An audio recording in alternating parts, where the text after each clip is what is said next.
All right, so let's take a look at 8 through 10. I've actually done this already, but somehow it didn't record, so I'm going to take another crack at this one. Okay, so the very first question that we have is one that's a little bit more creative, if you will, because we're going to make our own equation here that has a horizontal asymptote. So I know if it's not at 0, I know somehow we better have matching powers. Meaning if the top is like an x squared, then the bottom should have an x squared too, or an x cubed match with an x cubed. So I'm just going to put a pin in that for a moment and wait for a second. But if there's vertical asymptotes, these two pieces right here are pretty well defined. I know that something is going on.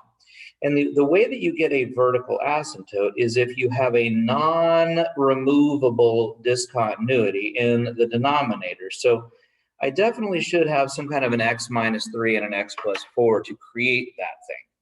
Now, that's what I have right here. Now, similarly, there's something going on with this idea of this removable discontinuity. We kind of found out that a removable discontinuity has to do with the fact that you would have a common factor top and bottom.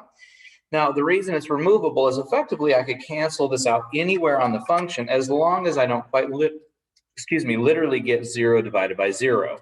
But that would happen at 1/2. Okay, so I kind of have done all of this. I've got my two vertical asymptotes right here. I've got my removable discontinuity right here. Now I need matching powers. So what I notice right now is the denominator is some kind of an x cubed. And right now it's a 2x cubed and a 2x. So, you know, if I could even put something like an x squared here, I would have 2x cubed over 2x cubed, but that would give me the number 1, not negative 2/3.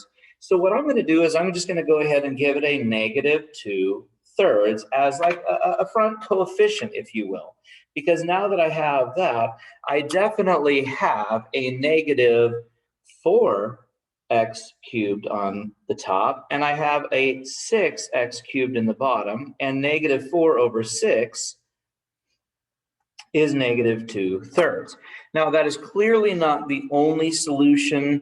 Those pieces that I have highlighted in pink, we could do all sorts of other things with that, but somehow I needed to achieve an x cubed. I just chose to go with the easiest one I could. You know, other people would choose to put like an x squared plus 4 or something else in there. It doesn't matter. I just needed those things to be matched up. Now, coming into our last little piece right here, we're going to look at regression and line of best fit. So what we've talked about on this is we want to come into here and look at our statistics, okay? So statistics edit, and you're going to notice that I already have a bunch of data on there. So what I personally like to do is hit the arrow up button, and I like to hit the clear button and hit enter. That just makes all of that data go away. It clears, not deletes, but it clears those lists and kind of makes it an open slate for me to work. So I'm going to go ahead and put, again, stat edit. I'm going to put in my list 2.7, 13.5, 22.1, 37.5, 50.2, 105.1, 105.1, and 137.6. Now, one thing that is really, really critical as you do these, because notice I'm typing fairly quickly, is I do want to double check and make sure as I go down, I don't have anything lined up incorrectly. That these two data values are in fact side by side. And lastly, if you ever have data lists that are of different length, your calculator will be completely incapable of solving that problem. So if you look and I come down to here, you'll notice that my lists are exactly the same length. They both end at a 7th, 1, 2, 3, 4, 5, 6, 7 data values. So again, just to recap, we went stat edit, put the data in, we quit, and then we do stat calculate, and we need to find that linear regression, and that's number 4. And that's going to give me a slope of negative 2.8597. So I'm going to write it this way: y equals negative 2.8597x plus 426. Now, there's a reason, but I tend to like to go with 3 decimal places at least. But the last thing I'm going to do is I'm going to go ahead and write down my correlation coefficient. That was the R value that you saw right there. And then I want to go ahead and do another little switch here because I wasn't supposed to use W and F. I was supposed to use W and F instead of X and Y. So that means F would be negative 2.859 W plus 426.239. Now, in terms of what does this thing tells me, I would say it's I'd say it's a moderately good fit for the line. Some people would actually say it's a very good, it's just a good fit. You could even just say it's a good fit because if you got, let's say, an 87% on a test, you'd say you did good. You didn't do great, but you did good. You didn't get an A, you didn't knock it out of the park, but you did well. So probably a better answer is a good fit for the line. And the reason it was negative is if you look at it, this slope was actually coming downhill.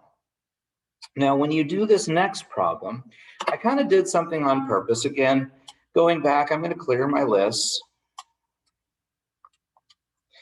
And I purposely did something to foul up the data because that happens sometimes. Now, as I go down the line, you'll notice there's nothing that seems particularly obnoxious about my X values, 5, 9, 7, 2, etc. They're growing and growing and growing.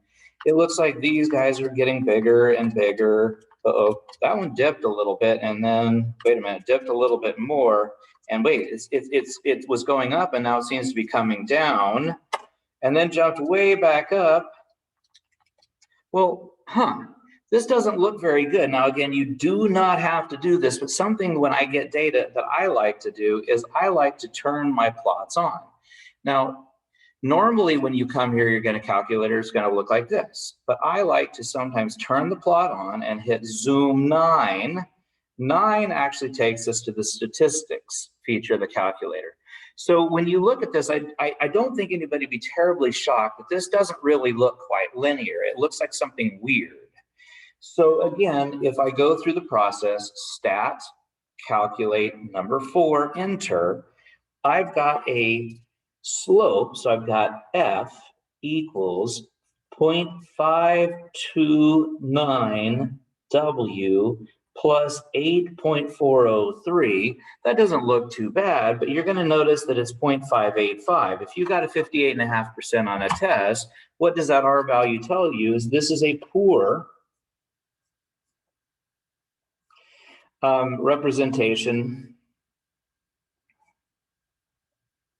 of the data. It's just not very good.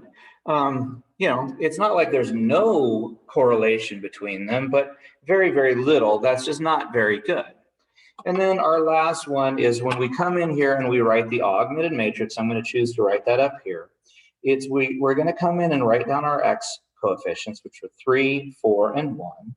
Then I'm going to come in and write my Y coefficients, which are 2, and wait a minute, there isn't a Y here. And this one here, and then we're going to put our Z's in this next line, and I got a -2, I've got a -1, and when I come down to here, there are no Z's in that hole. So this is my my augmented matrix. Now my row reduced echelon form, RREF, should, because it's 3 equations, should look like this if it's good. And something of note is if it doesn't look like exactly like this, you're going to be able to have to say that there's no such solution. Like sometimes you'll go 0, 0, 0, or it's 0, 1, 1. If it cannot actually reduce it all the way down to this ones on a diagonal and 0, which is known as the identity matrix, if you don't get that, we have a problem. But the cool thing is I just have to use my calculator to get it. So just like before, instead of stat edit, we're going to hit matrix edit. And I've already put this in. I've got my 3, 4, 1, 205, -2, -1, 0. And then if I come across far enough, it was -10, 5, and -23.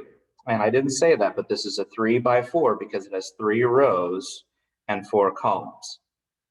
I always remember rows and columns like RC Cola. That's kind of how they put that together. So just like before, again, we go stat edit, we put our data in, excuse me, not stat edit, matrix edit.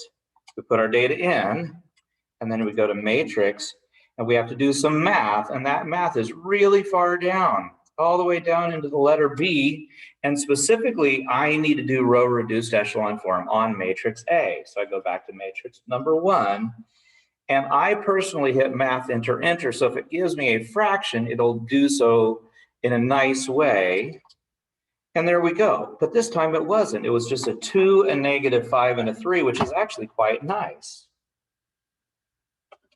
So that's my X, my Y, and my Z.